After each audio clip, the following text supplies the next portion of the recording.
will be నిత్య జీవితంలో తెల్లవారి లేచింది మొదలుకొని ఏదో పరుల చింతలు పెట్టుకోకండి.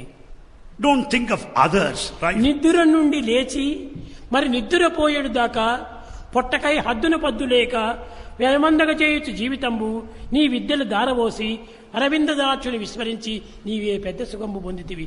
ప్రీతికి తెలుపు మానవా. O man, enquire yourself clearly. From dawn to dusk you struggle hard to earn all the knowledge from outside, forgetting God.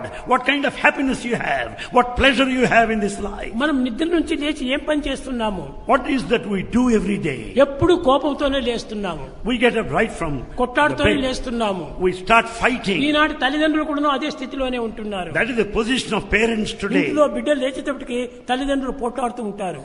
By the time the child gets up, ఈ watching the parents fighting, కొట్టాడుతూ వస్తారు. and then they start fighting, wrestling.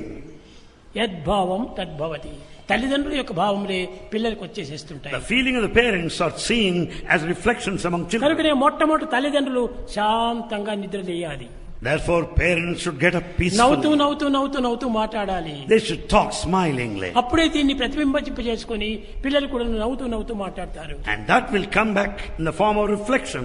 Children speaking, smiling. పిల్లలకు మంచి విద్యను నేర్పాలనుకుంటే మొట్టమొదటి తల్లిదండ్రులు ఆచరించాలి. Therefore if you want your children to be educated, the parents should be ideal. ఎలాంటి పరిస్థితుల్లో అయినా కూడాను మనలో ద్వేషానికి ఏమాత్రం అవకాశం ఇవ్వకూడదు. Under any circumstances, don't give scope for కొన్ని hatred. కష్టాలు వస్తుంటాయి.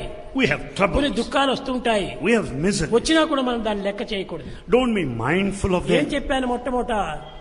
What did Bhagavan tell us? అహం ఏతత్ నా అన్నాను. అహం ఏతత్ నా, నేను ఈ దేహం కాదు. I am not the body. That's what Bhagavan said. అహం ఆత్మను. I am Atma, the spirit. ఏతత్ నా నా నా, నేను ఈ దేహాన్ని కాదు. I am not the body. దీన్ని ఆధారం చేసుకుంటే నేను ఈ దేహం కాదు.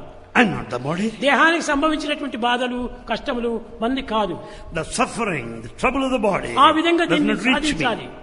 So I should identify myself as the తెలుసు, spirit. You all నేను know. చేసి మీకు చూపిస్తున్నాను. Bhagavan does and demonstrates to us. ఇది దేహము.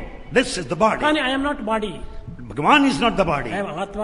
Bhagavan is అనుకున్నప్పుడు supreme. ఈ దేహానికి సంభవించిన బాధలు ఏవి కూడా నేను లక్ష్యం చేయను. So no trouble of this body will ever bother him. ఎన్ని విధమైనటువంటి బాధలు వస్తుంటాయి దేహానికి. So many troubles do come. బాధలకు సంబంధించినటువంటి మనం లెక్క చేయకూడదు. You should never bother yourself.